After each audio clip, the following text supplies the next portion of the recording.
Hey, I'm John Greaves III. I'm the founder of Garage Gym Life, and I have got a treat for you. I am joined by my guy, G Diesel, Greg Santarsiero, who is the one of the founding members of GCode Nutrition. GCode Nutrition is the only supplement brand that I'm currently taking. I've been taking GCode since Greg put it out there. And so I've known Greg for several years. I think back to 2014, 20. No, I already knew you in At 2015. least, at least, It yeah. was 2013, yeah. So I've known Greg for a long time. He's got a long history in the supplement industry. So he's a dude that I respect. And I encourage you guys to put comments on this video. If things occur to you, I'll funnel them to Greg, and I'll even see if I can pry him away from his busy schedule to come back around and to answer your follow-up questions in the comment section of this video. So I love that, man. This is gonna be one of those that you guys really want to check out. And if we get enough interest, we'll bring Greg back around to maybe do this as a live AMA. So this is your first time checking out my channel. Thank you. Welcome. Hit that like, the subscribe button for me. Help me get to my goal. I'm trying to get to 50,000 subscribers. I can't get there without you. Subscribing is free and it costs you nothing. And if you're not convinced that you should subscribe, go ahead, sit back, and we're about to show you why you should. So tell me one thing that you see supplement users do that you wish they would stop doing. Right. So, I mean, there's an obvious question that leaps, an answer that like leaps to mind, but it feels a little cliched, but it's probably dry scooping. I knew you were going to say that. Yeah. That's actually when I told Naomi Yeah. is my wife, for everybody who doesn't know. When I told Naomi the list of questions, the first thing she said was dry. She said, dry scooping. Stop doing that. Yeah. And I please don't think I'm holier than thou when I say that I, as if I've never tried it, never done it. We'd have been in a pinch and felt the need, or that I don't even understand like why. Seems like it should work better. Right. And I don't, and it's also that it's not that I don't understand why people do it, because it's an intense experience, right? Like you can enjoy, your pre-workout of choice. I actually enjoy sipping on mine every day, right?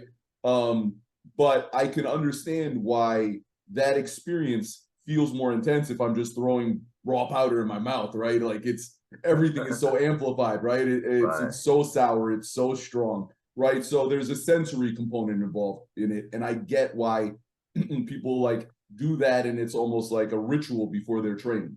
And it gets them locked in because they just did this really intense thing, right? I liken it to like if you took a big bite out of a raw steak, right? It's a very visceral sort of savage act, right? That's actually perfect, because it's like you either like it or you don't. Right, exactly. So I get it, but it's just not as effective, right?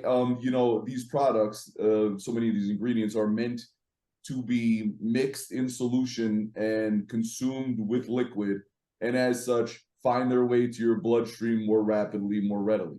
And then in the case of cell volumizers, right, some of the ingredients that drive the pump, drive fluid to the working muscle, it just seems obvious by extension that mixing those ingredients with water and then consuming them with fluid, that now that fluid is already in your system and it's aiding in that process of cell volumization, right? So it's only to your benefit to drink it in solution, mixed in water.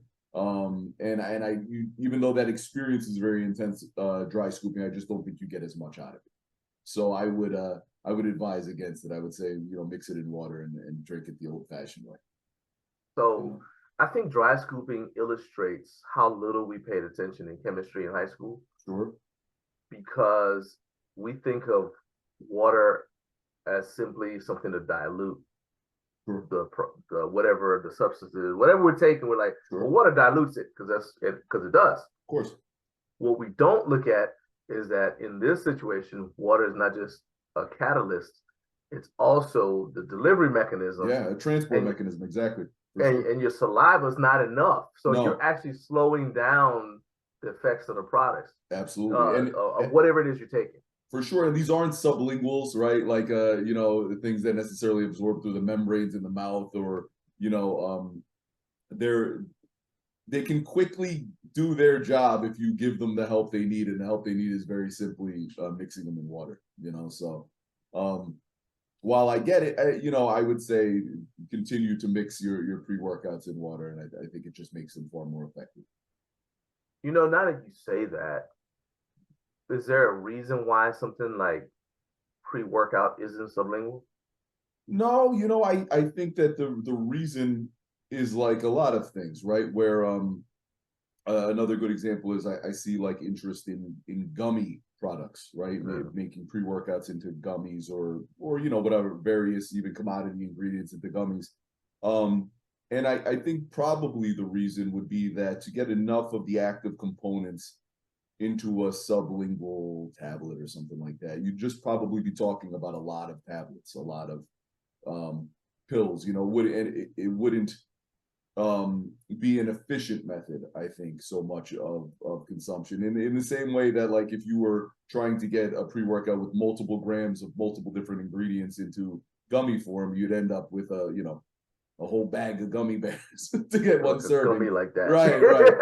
It's not a gummy anymore. No, and that becomes just sort of inefficient. So I would think that that's probably the reason why. Like, I've always had a fascination with this is just blue sky stuff, but I'll throw it at you, right? Like, I thought, like, wouldn't it be cool to make like Vice the 5-hour energy version of that, right? Like a little shot. And I still think it's a cool concept, but the only issue would be that you would have to make many sacrifices in the formulation in order to get the actives you need into a consumable beverage that's, however many ounces those things are, 1 ounce, 2 ounces, right? Like, into such a concentrated shot, how would you do it where it would be palatable and get enough actives in there? So, like, I think a lot of these really cool concepts are only limited by the efficiency and the reasonableness of the delivery method. So, if somebody could figure out how to get the necessary components of a good pre-workout into a couple small through nanotechnology or something beyond me, right? I had to get like concentrated actives into just a couple small sublingual pills. If you could figure that out, then you might be cooking. You can certainly get caffeine in there, enough caffeine. Definitely.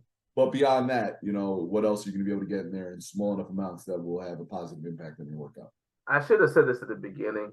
I'm trying to do a better job of saying this to people now, but I don't necessarily expect you to like sit here and watch us, all right, for however long this is gonna go. We're gonna cut it off in 45 minutes, but I don't expect you to sit and watch Greg and I, as handsome as we are, for 45 minutes. Instead, I want you to download this and take it on the road with you when you're driving to work or something like that, right? Yeah. But to me, you got me thinking now, because I'm thinking about the 5-hour energies, and I'm like, okay, well, number one, you got to make sure that the pre-workout, which normally people mix, is going to be stable enough to last however long it sits on the shelf at 7-Eleven. Right. So stability in liquid, right? It's suspended in liquid for long periods of time, and those actives not breaking down, right? So it's got to be stuff that's friendly to that, to that mode of delivery. And then how is that going to taste? Because every 5-hour energy thing I've ever drunk, over the course of a long interstate live stream commute, has not tasted the best. Nope. It's always been like, okay. Now I'm a man. I drank castor oil when I was a kid. Okay. Of course, for sure. I can check, man.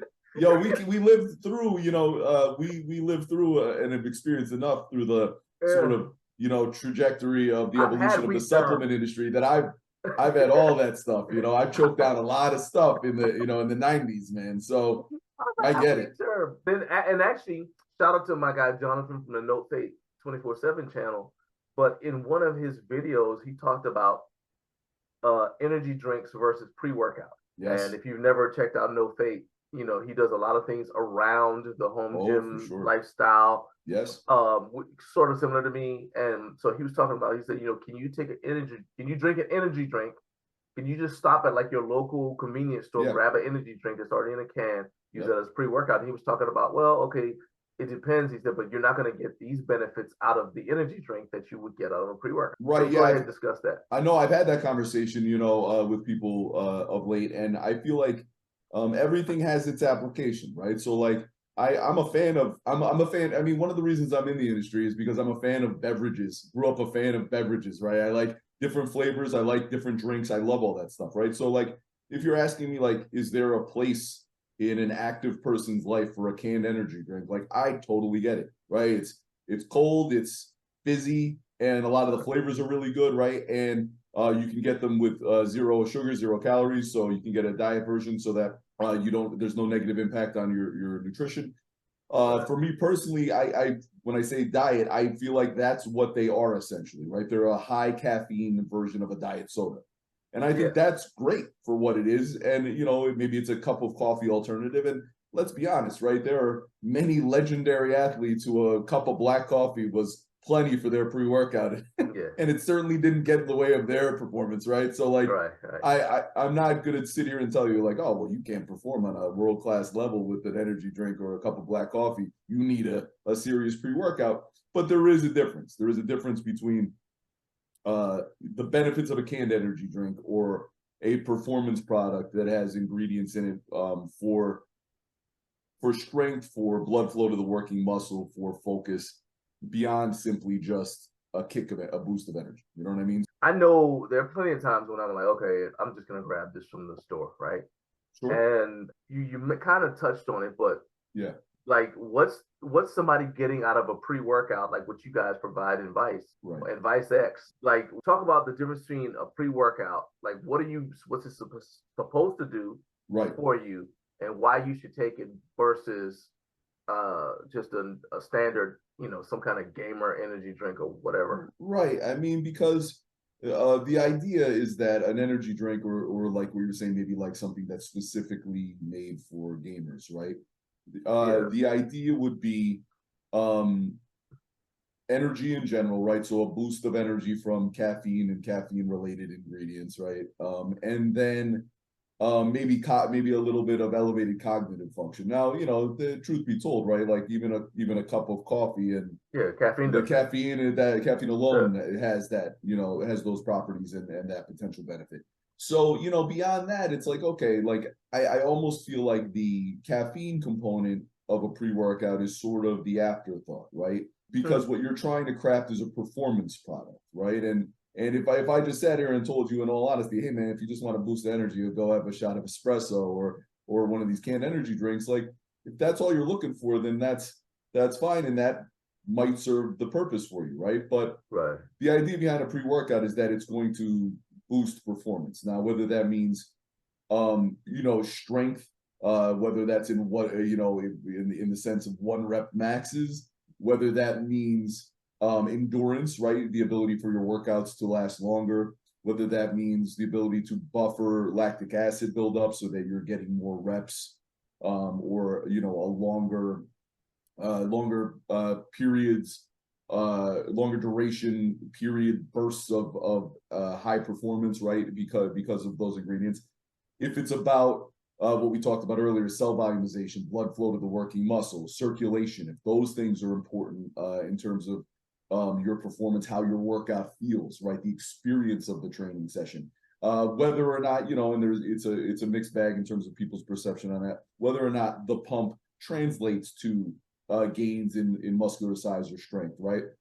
If you believe they do, and beyond just that physical feeling, the physical sensation of the pump, if you feel like it also has immediate performance benefits or long-term, benefits in terms of your development, then there's another tremendous reason to use a pre-workout and those sort of ingredients, right? And then beyond that, like we said, cognitive function, right? There's many ingredients that help cognitive function, focus. And if you feel like those ingredients might have value in terms of having you locked in, having your workout period be more productive because your focus is enhanced, then there's another level of value that a well-dosed pre-workout might provide that a standard energy drink from a convenience store might not. So it's really just a matter of how the importance, the priority you place on some of those aspects as it relates to your workout. So my first premise is that if you're in your home gym, you're probably training by yourself. Yep. So Yeah. most of my supplement questions are geared towards somebody who's training alone, right? Of course. Get it. And maybe that person has little kids. They can't blast the music because the kids are sleeping. So they got to get everything gonna fire them up. Yeah. Hey, I'm drinking that pre-workout and now I'm training. It's quiet. Yeah. You know what I mean? Of course. And yeah, I've done that too. Okay. I've been up. The baby wakes up and I'm like, well, I'm gonna go ahead and deadlift. And I got the TV on for my kid to watch, and I'm deadlifting, but we can't have the sound up too loud because my wife's got to get up and go to work. Sure. Pre-workout was important that day, right? Yeah. So you need caffeine to give you that little jolt, and if it's beta alanine, the little tingle. People are like, oh, I feel it working. Okay, I feel it working. Okay, great. But caffeine is a vasoconstrictor. Right. So you're talking about the pump.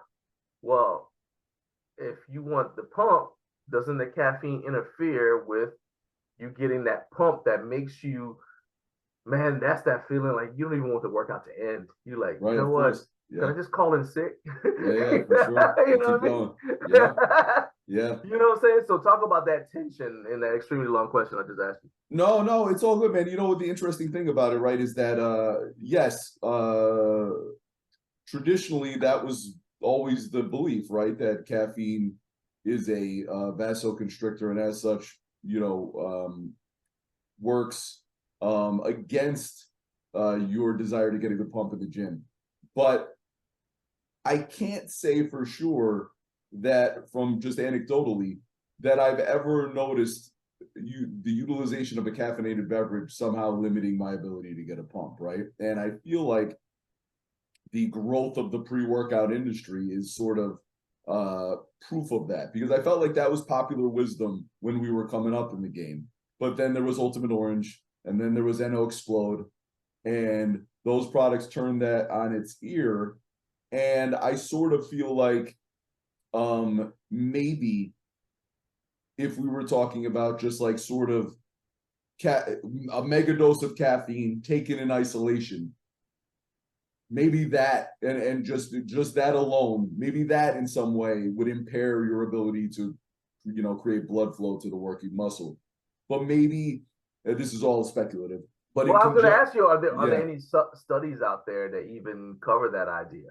I bet there are, and I feel like it's almost, that stuff has almost been, if there's conclusive proof that the caffeine is working against your interests, it's been either drowned out, or there's a layer of the blood flow, cell volumization, circulatory ingredients that maybe overpowers any tendency towards vasoconstriction that comes from caffeine intake. Okay. So like personally, I don't think I've ever experienced it where I thought, wow, I think we all have taken too much caffeine and you don't feel great.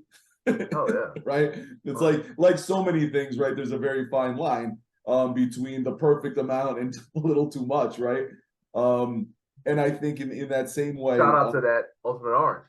Yeah, the first time I ever took it was was weird, man. Yeah. I mean, and let's be honest, like I was taking that not even really knowing what I was taking. Like I was. Well, and in fairness, Ultimate Orange was the first pre-workout I ever took. Yeah, me too, pretty much. Like I in that era, there were the bottled energy drinks, the ABB bottled energy drinks, the American Bodybuilding, which I thought were great. And those were maybe the pre-workouts before pre-workouts. But then at the same time, the first that I felt was available from a supplement company was Ultimate Orange. And I was taking that at probably 15 and not knowing any better, not knowing what it was. You didn't know what it was. You just knew like, oh, this is hardcore. I saw the 2-page ad in the magazine. Dan Duchesne, right? Telling you, hey, this is gonna change your life. That's it. That's it. And you take it, and you even as a kid, you felt good. You had great workouts. And part of that also, especially talking about taking something at 15 and you're not even 100% sure what it is. There's a placebo effect to it, right? Of course. Here I've read all of this. I've seen all of this marketing. I see the bottle. I see the bright colors. I see what it promises, right? Yeah. I taste it, the taste is intense, right? And so you feel like you feel like you're using something and that's powerful. And there's certainly a psychological component to that feeling and to that efficacy of that product in that setting. So, you know. I mean, so now I said all the stuff I said about the caffeine thing, but realistically, with as much caffeine as people intake now just through their daily life, if too much caffeine inhibited you from getting a pump, then I mean, literally, people have coffee all day, right? So you'd almost say, all right, well then that means nobody can get a pump then, because we're walking around highly caffeinated. Sure. And it's like, I mean, like, it's not even so. Like, my wife is Hispanic, as is your wife. Yes. And part of Latin culture that I didn't know is like they start drinking coffee when they're, I mean, dang, they're toddlers. Right. She said that my wife said that she drank her first coffee consumption was when she was a little kid. Right. And they give it to you on a saucer. You can have a little bit on a saucer. So if anybody's ever had like Cuban coffee, for example, it's strong. You know, and it comes in these little shot glasses for a reason. Yes, for sure. Well, imagine a little kid starting life Can't with even that, imagine. right? Yeah, for sure. Right? For sure. Well, that's how it was with Ultimate Orange with us, because I wasn't taking anything at all. Of course. I wasn't even drinking coffee at the time, because my lifestyle was like this perfect. I didn't even know how perfect it was. This perfect situation. And then I go and I have, you know, Ultimate Orange, and to make it worse, the guys who gave me Ultimate Orange, these are like, so I was fighting at the time, so I was about 175, 225 right now. Yeah. I was 175. The guys who gave it to me, I mean, I think BB was like 275. Right, sure. So they gave me a dose that worked for them. Right, and they're 100 pounds heavier than you. 100 pounds heavier and probably way more experienced in every way than you. Oh my God! And then I had never had any of that. That's what I'm saying. I never even drank coffee before. For sure, it just wasn't in my life. Right, of course. Man, I went to go bench press. Man, I was like, I believe it. I looked like a sine wave. So anyway, but at the same time, you know, it's like, all right, and I kind of like, I'm tying this to something in the sense that you guys have to make supplements that work. And I asked you to talk about the tension between creating, when I sent you the question, let's talk about this tension between creating supplements that work and supplements that are just popular. Sure. Right? Everybody wants a pre-workout that they can feel working, right? Yep. But are you ever like, man, look, okay, that's great. You know, I could just put beta-alanine in anything and you'll feel a tingle. But this is actually going to give you more what it's supposed to, depending on what the product is. Sure. Yeah, no, man, that tension is there for sure, right? And I you know, an important word is evolution, right? In terms of any company, right? Any company, any brand, right? Okay. But you know, I sit there and I think about the process that we've gone through with original Vice. Creating Vice X, creating Vice Triple X, right? And the reasons for creating those products, right? And what it is that, you know, Vice, we started off with Vice, you know, Vice was ever soda inspired flavors. Yes. And Vice was dreamt up and thought of initially and formulated initially, right? In a period of my life where I was getting very little sleep, right? And a pre-workout went from being a nice bonus to being a daily necessity, right?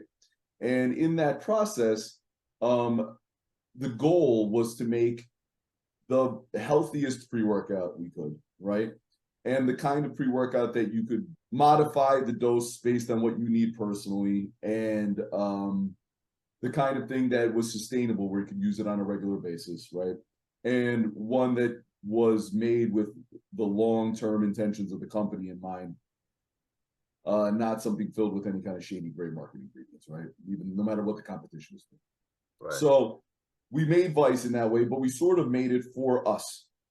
Yeah. Right. Made it for me personally, made it for you personally. Like that was the kind of product we were making initially.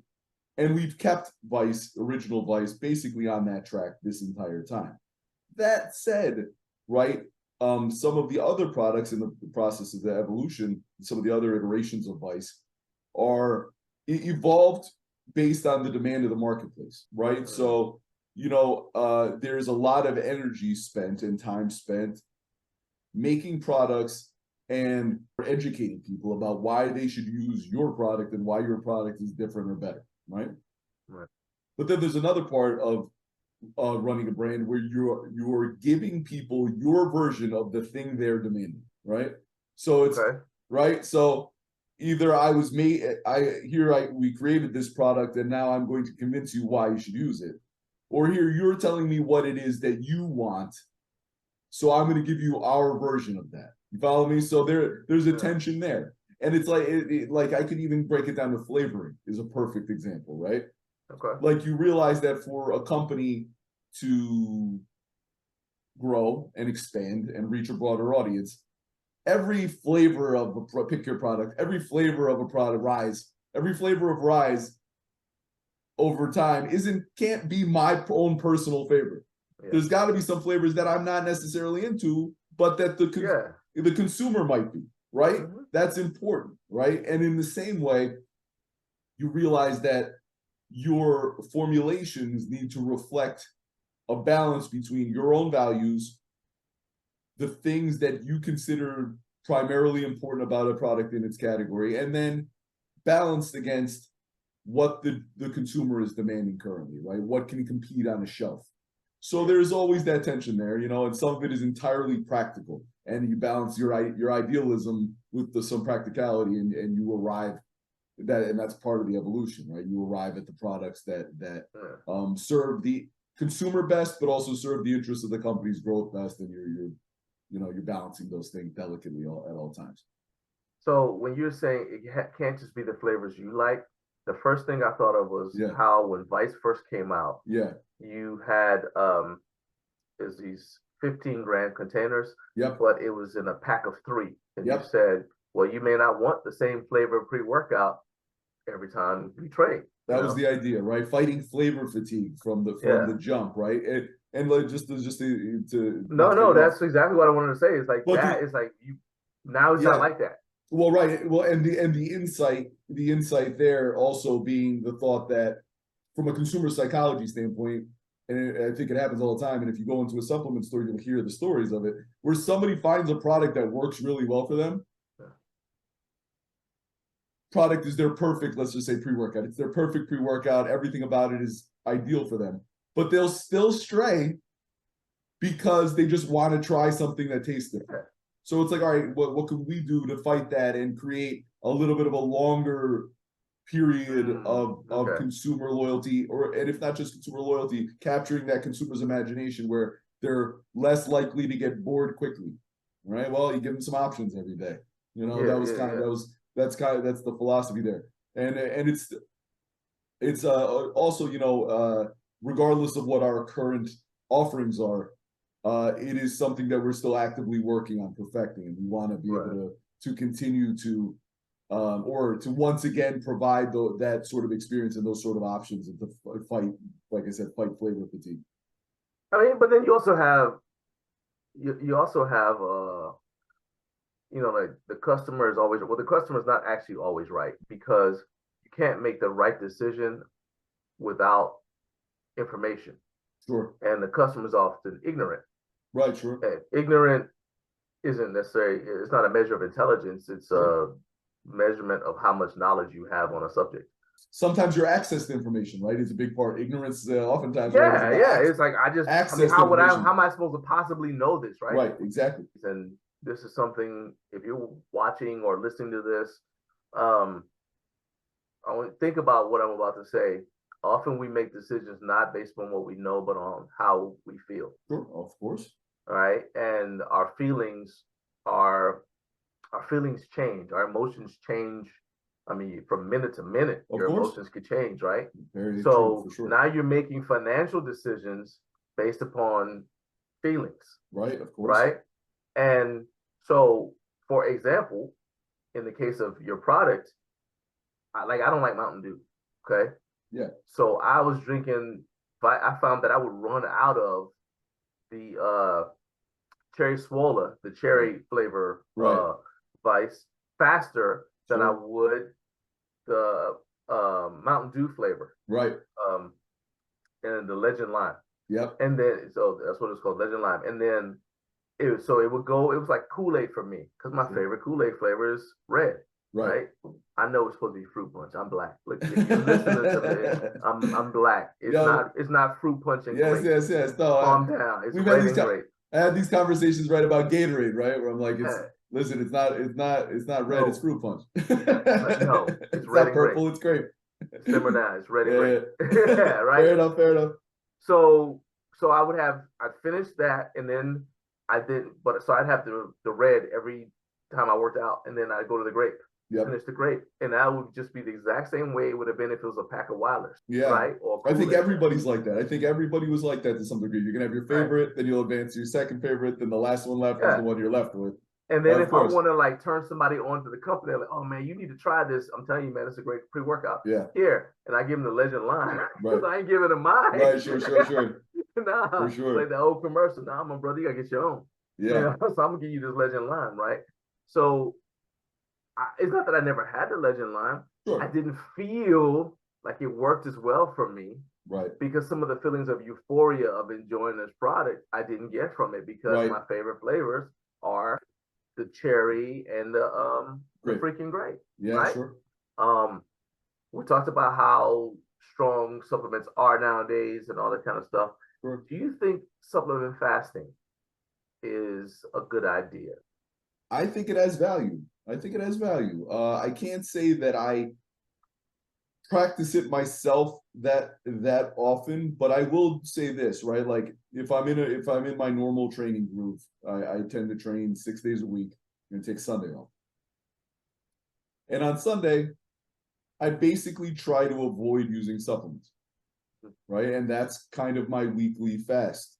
And does it have any positive impact on anything? I can't tell you for sure, but in my mind, it does. It's one day that I'm not consuming supplements. I might take my night, the stuff I take before I go to bed on a Sunday night. But other than that, I'm not going to be taking, generally, if I'm not training, I'm not going to be using Vice or Vice Triple X. I'm not going to be drinking protein shakes. I'm not going to be really using any of that stuff. So, given your calorie intake on Sundays, right, the protein shakes are not necessary. Not necessary at all. That's true. That is very true. But yeah, so that's his face is smiling. Yes. Yeah, he calls Sunday, what is it, Big Sunday? No, it's Fat Boy Sunday. It's Fat Boy Sunday. Fat Boy Sunday, right? You can see a smile on his face. Yeah. Right. That's where all bets are off. Tend to be on Sunday, right?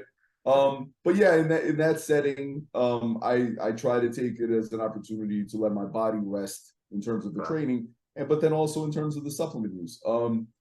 Now, are you asking me like would it be to someone's advantage to say if they take a pre-workout consistently or a test booster consistently, right? Would it be a bad idea every couple months, every few weeks to take a couple days off, take a week off, whatever period of time that they see fit?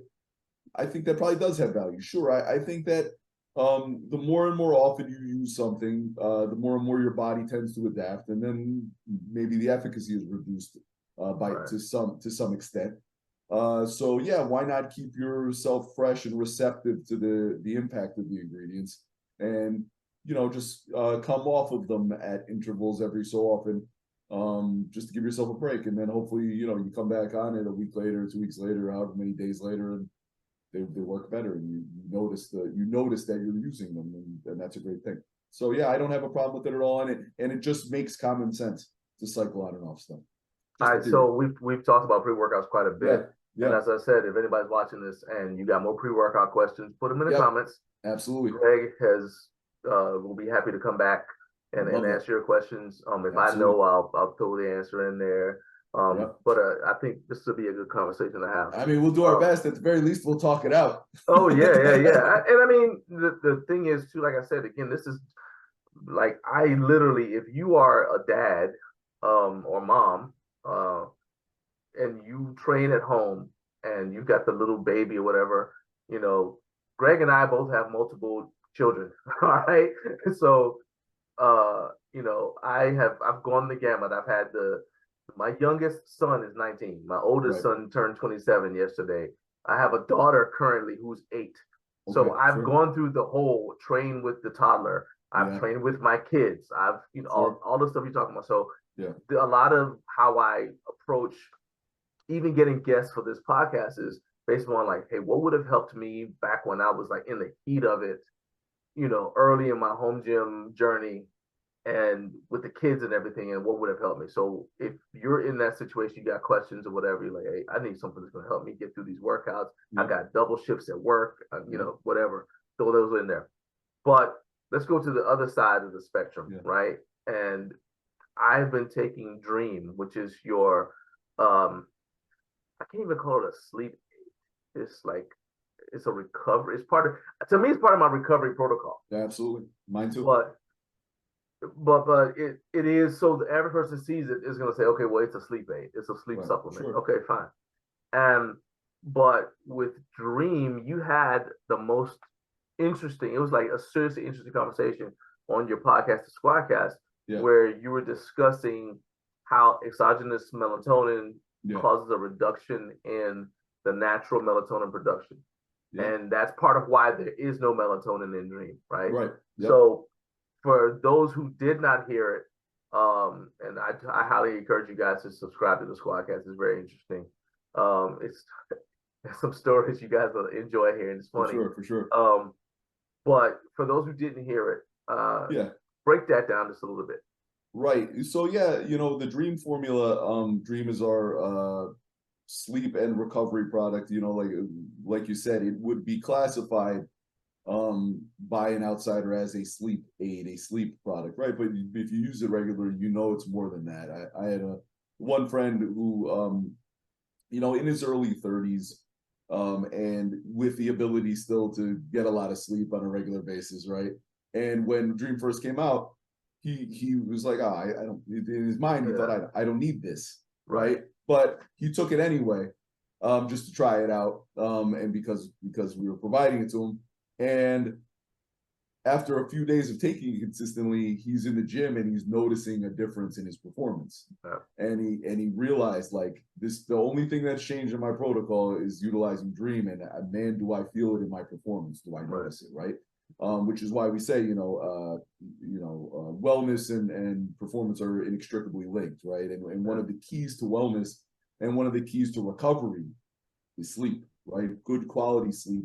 If you can't get the quantity you like, then quality becomes all the more important, right? And when we entered into the goal of creating a sleep enhancement product that also boosts recovery, right? And maybe boosts recovery, maybe boosts natural, helps with hormone modulation, et cetera, right? We did so leaving melatonin out. And the reason we left melatonin out was rooted in the idea that melatonin is a hormone, a body chemical. And just like your body constantly seeks homeostasis, right? It seeks balance, right? So not unlike other exogenous hormones that you might take in, whether that's testosterone, whether that's thyroid, right? Your body senses the abundance of these chemicals in your system and says, essentially, in layman's terms, because I am a layman, so I can only use layman's terms, but it essentially says to itself, wow, there's an abundance of this hormone in our system, more than we need, and as such, we don't need to continue to make it, right? Let's get us back to balance. Let's get us back to those ideal levels. And as such, if there's a superfluous amount of this hormone that your body naturally produces coming in from an external source, it says there's more than we need here, we can shut it down, right? And the thing about melatonin is that you can, to some extent, build a dependence upon the product because, and this is not to say that it doesn't have some value, but you can build a dependence on it simply meaning that if you use it often enough, regularly enough, your body can down-regulate its own production of melatonin. And then essentially, if you stop taking it, you don't have any. And that will certainly undermine your circadian rhythms. It'll undermine the quality of your sleep. It might undermine your ability to sleep or the length of your sleep, right? So our thought was, why not create this product that boosts recovery and that enhances sleep, but does so without that component to it that a person might become dependent upon, right? So So that was the idea when producing Dream, right? Heighten relaxation, promote deeper sleep, and then in that deeper sleep, hopefully also promote the restorative processes that sleep is so integral to, that will help you coming back the next day and feeling rested enough to perform at a high level. The only thing I've noticed about Dream is it doesn't. So number one, it's not going to knock me out. It's not Ambien or whatever. Right. Sure.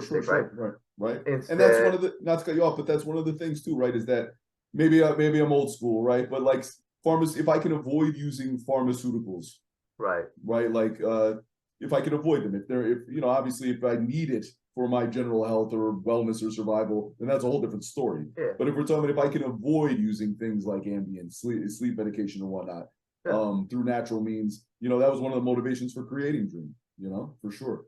And it's healthier. That's, right? Of course, that's the primary reason, right? What's a healthier Drug, alternative? so I watched a TED talk on sleep with I forgot the guy's name, but he was a doctor for the Navy SEALs, and he was like, "Look, if I hit you in the head with a baseball bat, nobody will say that you're unconscious. Sure. But nobody's going to say that you got a good night's sleep." Right. Sure. He said that's what Ambien is. Sure. He said, you need actual sleep. So for me, I can fight Dream if I need to. Right. Sure, I can just stay awake. Right. But there are times when I've had to. I take it, something comes up, man, I got to go do whatever. Okay. Yeah. So that's the number one thing. I can resist it. The other thing is I tend to not. It doesn't keep me asleep. Right. Okay.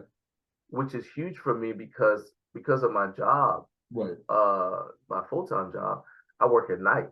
Right. And so I sleep a lot during the day, and man, all it takes is that one dude, he decides he's got to do lawn care at this particular time. Sure. And I'm awake. Right. Construction outside or anything like that. Oh, yeah. Sure. But what I will say is that taking Dream, it makes every bit of sleep I did get more impactful. Agreed. That's the idea, right? So if you can't get as much as you'd like, right? If the quantity isn't ideal, then it makes the quality all the more important. And that's the number one thing I can tell anybody who's like on the fence, like, do I need to take this? Yep. I don't know anything about any other sleep products from other companies. Right. I have taken one other one and I recommended it, and I still recommend it. Sure. But I will say that and it's Animal PM. I formulated that. Yeah, I know. I figured I'd throw that out there. So Animal PM, but I like Dream better. Right. So there have been times when I feel like that a little bit of a discomfort when I took Animal PM. Like, I take it. So I said it didn't keep me asleep, right? Yeah. So I might wake up. I take Animal PM, and I wake up like, man, I'll just take another one and go back to sleep. Okay. Sure. Well, now I don't feel good, right? Right. Sure.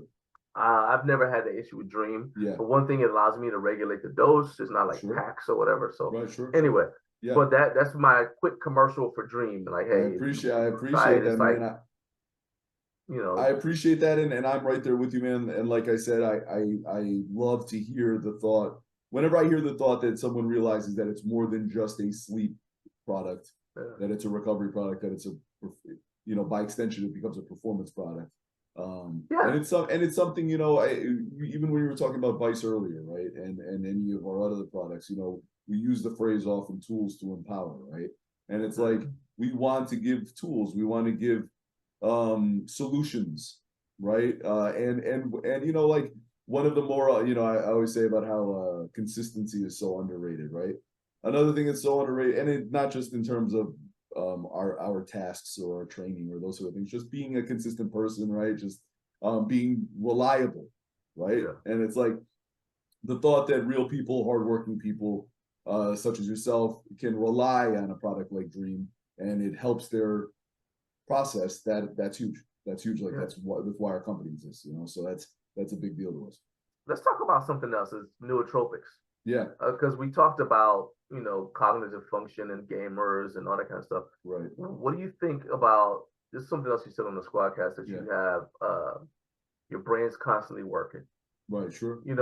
Yes. Like my phone has been telling me, I've got it on silent and all that. It's over here, but I get the notifications, all that stuff from, especially because so much of what we do is on social media, Right. you and I. So it's like, okay, you get a notification. Do I respond to that? Of course. Or whatever. So part of your brain is always on. And then you are a creative person. People should be able to tell by the way you talk that you are a wordsmith, right? I appreciate that, man. And in fact, most people don't realize that in addition to formulating Animal PM, Greg is also the person who coined the term power builder in one of your blogs. It's a popular word. It's popular out there now, right? I don't take credit for anything, but I do see it out there a lot, so I want to come back to power builder because I got a question about that. Sure. Okay, sounds good. But in terms of like cognitive function, what's your feeling about nootropics to help calm your brain down or just help you focus a little bit? Because as creative people, we're always seeing things, like this conversation alone has spurred ideas in my head for blog posts and articles. And I'm sure it's doing the same thing with you. So it's like, okay, well, what about nootropics to help you focus? Because when I'm writing a blog post, I don't need to be all over the place. No. You know what I mean? I need to be like, well, a perfect example is an ingredient that is in, it's in both Dream. I wrote, interestingly enough, it's also in Queen, which is a cognitive amino acid analog, L-theanine, which is known as the smart amino, right? And it has relaxation and focus and cognitive capacity benefits. And that's, something that's, I think, garnered a following in recent years. So that's an ingredient that I feel strongly about. We actually, interestingly enough, it's in Vice Triple X. Okay. And I put it in Vice Triple X because there's 420 milligrams of caffeine in Vice Triple X, right? So the idea is, can the L-theanine, right? Can the L-theanine help you focus and relax even in that sort of heightened state of I got you. Stimulation. So instead of being wired, you hit flow state. Can you channel it, right? Which is why I put it in there. But I also put it in there because I just feel strongly about it that it's an amazing ingredient. And then there are obvious ones that tend to find their way into pre-workouts. More also more innocuous ones that aren't like what is it, Ritalin and Adderall type ingredients, right? Like it's nothing like that. But L-tyrosine, choline, alpha GPC, there's ingredients that are great for focus. Phosphatidylserine, there are many, right, that are great for focus.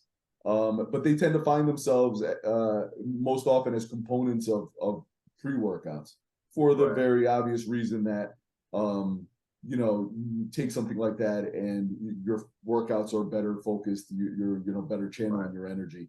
You're more locked in is a phrase I use all the time. Which is like, why I see the value. Like I've heard people tell me stuff like, yeah, man, sometimes I just take a scoop of ice and I bang out emails.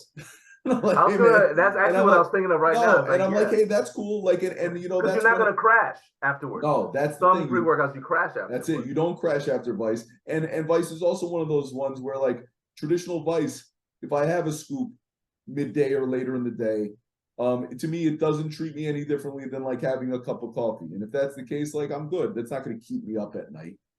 So if there are practical reasons for people in their lives to be able to utilize a product, one that they can rely on and depend on, like a Vice, where they know what they're getting and they know how they're going to feel on it. And then they know that they're not going to be up all night or wired from using it, but they're using it to help them focus on tasks other than just their training.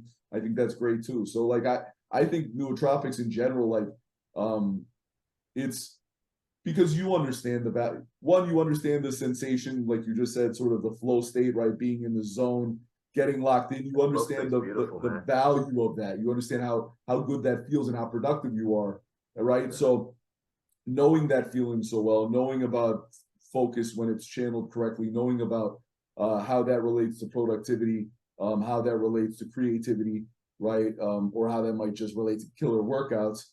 You understand why that nootropic category is growing and should And it should be a point of emphasis for guys like you and guys like me. You know, what else is out there, and what can I utilize to enhance my focus and to be more productive, you know, or more prolific. You know, if those ingredients exist, then I'm interested and I'm all in. You know, so that's something that I'll always pay attention to. And L-theanine is the most recent, you know, example of that. So let's go as we wrap up. Yep. I mentioned that you coined the term power building. Okay. And what I love about that is you coined it in a blog that you were writing, Diary of a Madman. Yes. No, is it Memoirs of a Madman? Memoirs of a Madman is the current GCode. The Diary of a Madman is Scarface. Yes, but Diary of a Madman was also my blog. Yes. Okay. Yes. Yep. All right. So you coined that was a Scarface record, right? It was Scarface. Yeah, it's funny because that popped up. I think it originally was in literature, and then it was like Scarface, and it might have been Ozzy Osbourne. Scarface. Okay, yeah. It might have been, I don't know if you remember Grave Diggers, which was like a Wu-Tang offshoot by the RZA. I think and then they came out with like Helter Skelter, supposed to be kind of like, Yeah. So yes, Diary of a Madman has popped up in pop culture and music many times. So you coined the term power building in your blog. Yes. And I think it's funny. So if somebody sees it, they're like, well, what's your training style? Power building. Right. Well, that to me is like, oh, okay, I understand it. Sure. Immediately I get it, right? Yeah. But as a result, it has become popular enough now that people argue about it. Right. About whether or not it's a viable training style. Right, sure. And I'm like, but number one, why do you care how I'm training? Right, of course. All right. That's always been my foundational thing. Why do you care how I'm training, right? Especially this is my house. Right. What do you care about what I do in my own house? Of course. But number one, how does it feel when you see, as you said, you see it? How does it feel to know that you created this term? Entirely numb to it. I'm glad here's what it is. I'm glad that you remember and care. Because it's not just that though. It's like the dude just like for your how it is, like he says that just in this conversation, he's been saying stuff like this.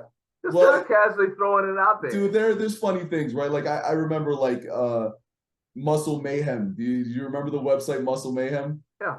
Okay, so Muscle Mayhem was like Internet 1.0, and it was a very popular message board out there. And for whatever reason, I stumbled upon it in whatever year that was, maybe late 90s, early 2000s. And I was on there, and I started to just at random journal my workouts every day in a thread there. Okay. And I joke around and I say I invented the online training blog. I know I didn't, but I feel like I was at least one of the early adopters of it, right? Like it was really early. It was like 25 years ago, and I was putting my workouts down on a website, right? Every day. So it's like, but I joke when I say that. So I feel the same way about power building. It's like, you know, yes, it's something that I at least I was under the impression.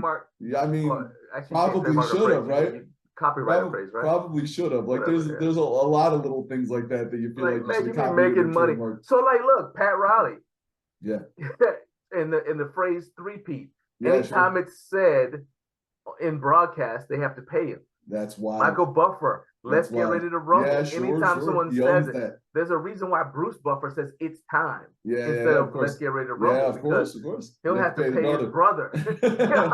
Sure. He says, I'm like, dude, you could be getting paid off of power building. Yeah. Right? Every time somebody wants to argue, you're probably right.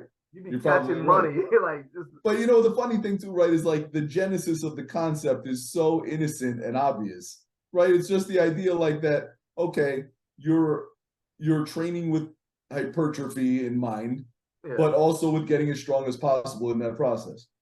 And that like, you know, and that the two don't have to be mutually exclusive. They can work together in harmony. And also, right, they can evolve as you do, right? Where like maybe you're at a point either in your training or in your general health or in your life where like one rep maxes aren't an option anymore. So now it starts to look a little different, and it evolves as you do. It evolves as you do, as your specific goals do. But just the general concept of like wanting to get, as you develop your body, also wanting to be as strong as possible. Like seems so obvious, and there are lots of people out there who've been Ronnie Coleman and Dorian Yates are obviously power builders. You know what I mean? So it's like, you know, and really, right, it's in that same you know, frame of mind. If you think about like dog craft training or heavy duty training or some of those styles of training, right? A lot of those put an emphasis, a premium on getting stronger from workout to workout, right? So it's not just about your development, but it's also about you gaining strength as you go, and how those two things are intertwined, right? Conceptually. So like, you know, that's another example of like very mainstream, or at least in our world, our subculture, very mainstream versions of power building, you know. So and it's like it doesn't have to be limited to the power lifts. No, of course not. I'm glad you used Ronnie Coleman and Dorian, because they obviously didn't do just squat, bench, and deadlift. Right. You know, but squat, bench, deadlift, or you know, in some form was a part of what they did. Of course. And being strong on those lifts obviously tremendously benefited those guys. But they were those lifts were just incorporated amongst the other ones strategically as they needed to. And if you know how strong the bodybuilders from the Silver Age were, and even the Golden Age, how strong they were, because you just had to be strong, right? I mean, Arnold Schwarzenegger was a powerlifting champion. Yes, very much before he started bodybuilding, right? Very much so. So and you always see him squatting and doing you know, barbell rows and various versions of bench press, and doing those throughout his whole career. Power building. So I just, because I know that you coined the term, whenever I see somebody arguing passionately about the training style online, I don't even say anything anymore. I just laugh. But I'm always like, oh, shout out. Like, I have the urge to just put shout out to G Diesel. Yeah, I appreciate that's my only comment. Yes, shout out to G Diesel. Dude, at least somebody remembers. I appreciate that. But you know, and the other thing too is like, all right, if you have a problem with labels and terms, just don't call it that. But continue to do your muscle building workouts with an emphasis on trying to get stronger. Just don't call it power building. If you don't like calling it that, don't do that. But if you want the most productive way to make progress, then continue doing your muscle building workouts, but place an emphasis on trying to get stronger in those core lifts, and you're going to be successful. Just don't call, but you don't have to call it power building. So I want everybody to check out GCode and you and everything that you guys got going on. So tell everybody how they can find out about GCode, how they can order products. Full disclosure, GCode is the only brand that we have an affiliate link with, and I've just been trying to figure out how to actually make that work in a way that I'm actually serving your brand. So that wasn't even the reason for this interview. Literally, I wanted to answer people's questions, but I'm gonna try to do a better job of using the affiliate link, because it does give people a discount, but also because I truly believe in your brand, and I want you to still be around when I'm 85 years old, going to break that world record. You know? I too want the same, and you know, you just utilizing the products and believing in your everyday life means the world, and then giving us a platform here and talking with us and highlighting the value of our brand and our products is priceless. So it's very much appreciated. But yeah, if anybody's interested in the brand, on Instagram it's at GCode Nutrition. Same thing on Facebook. You can also purchase any of our products on GCodeNutrition.com.